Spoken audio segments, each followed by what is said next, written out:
Through the practice of observation and breaking it down, I found myself unlearning what I had become accustomed to.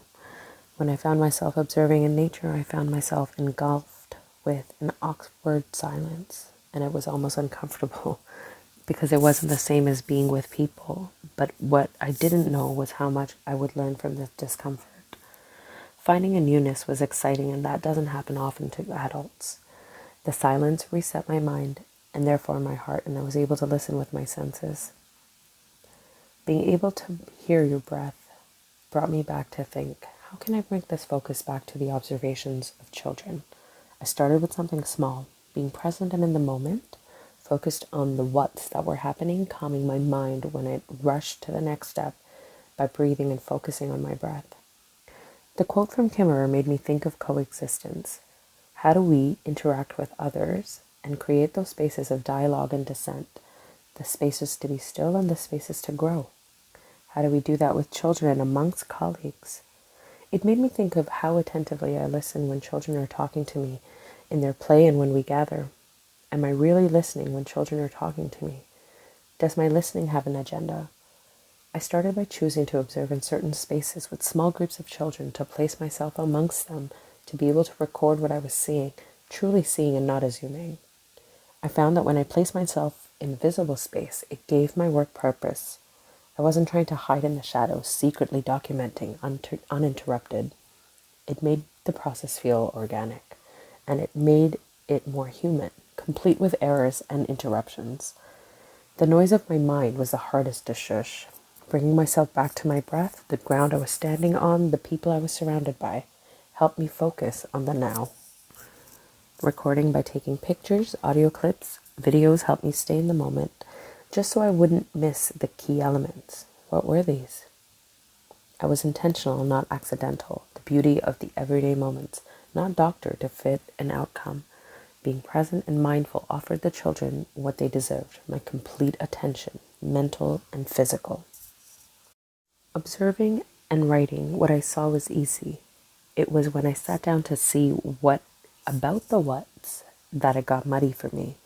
The reason for these thoughts were the layers of thinking that were unveiling itself. It wasn't just about the what I had seen. It was about the theories of my observations, thinking about them from a multitude of aspects. I have been observing children at play for a while now, but what I was missing was the details. I had a general idea, or so I thought, of what was happening, and I was quick to name it, but slowing down and making note of the different things that were happening, that was a big change.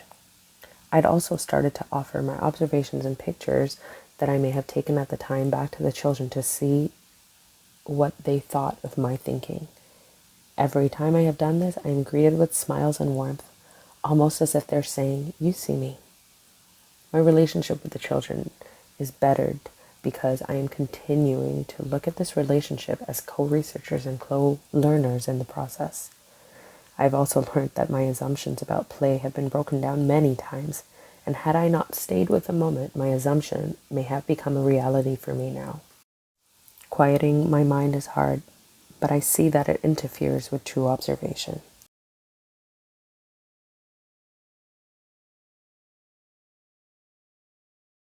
Over the years, subjectivity has found its way back where it belongs, in discourse. This has been challenging because of the ways that I had encountered learning institutions. It felt uncomfortable to insert my thoughts and opinions in a space where it impacts others.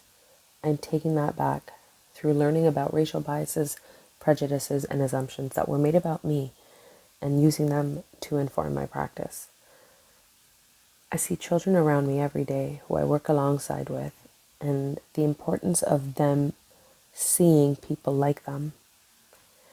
I was made aware of this recently when a parent told me I was the first educator of color that her child had encountered, and the child went home and told her parent that her teacher looked just like her. That was powerful to me, the responsibility that people of color hold to hold others like them up. Seeing children from a multifaceted lens where their family, their culture, their race is actively seen as contributing factors was a big change for me. I found myself looking for these layers that made up every child. Reading through these pieces brought back many feelings, and I began to question the ways that impacted my childhood and it brought me back to the now. What I say and what others say about these children who come from diverse backgrounds will be remembered.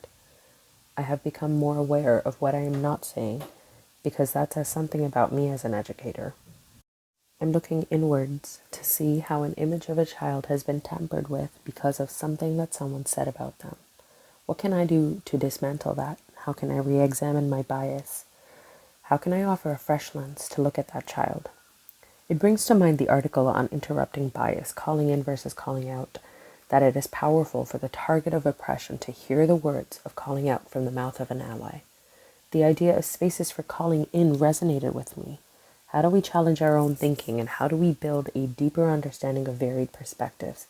There can be spaces for both, reflections and reactions. Every day in my work, I strive to break down the biases from the day before and attempt to start afresh. We all deserve that. Children remember how we made them feel, and my goal is to offer the kindness and warmth that comes from trusting relationships that set up the foundation for lifelong learners. This in turn has helped me build stronger connections with families, and my aim is to continue to question ourselves every day, continuing to be aware not only of how I am feeling, but also how my actions impact my view of the child.